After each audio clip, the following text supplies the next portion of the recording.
नमस्कार. उद्या होणार अक्कलकोट पंचायत समिती सभापती आणि उपसभापतींची निवड. या निवडीकडे लागले संपूर्ण तालुक्याचे लक्ष.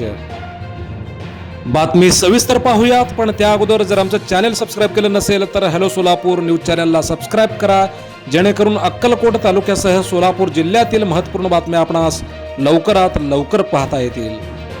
उद्या गुरुवार दिनांक 12 रोजी अक्कलकोट पंचायत समितीच्या सभापती आणि उपसभापतींची निवड होणार आहे.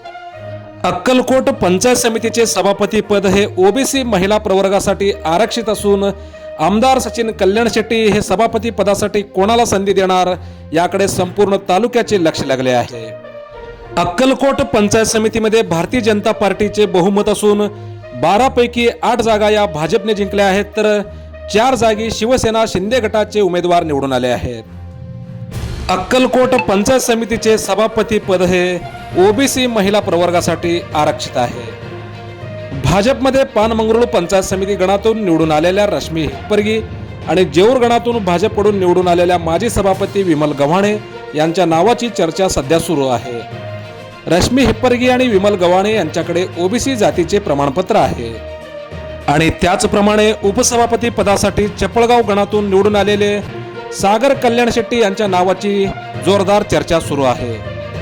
सभापती पदासाठी रश्मी हिप्परगी यांचा विचार सुरू असून त्या ओबीसी महिला प्रवर्गासाठी आरक्षित असणाऱ्या पानमंगरुळ गणातून निवडून आल्या आहेत.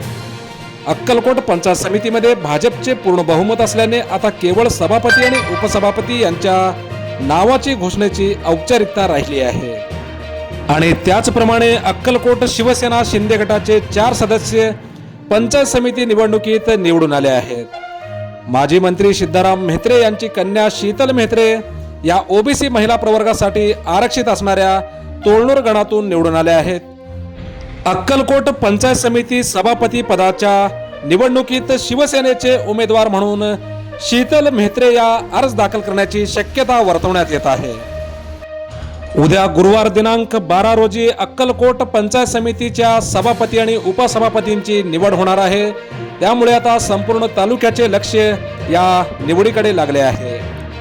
आणि त्याचप्रमाणे अक्कलकोट पंचायत समितीच्या सभापतीपदी आणि उपसभापतीपदी कोण विराजमान होणार याचीच चर्चा सध्या सर्वत्र सुरू आहे.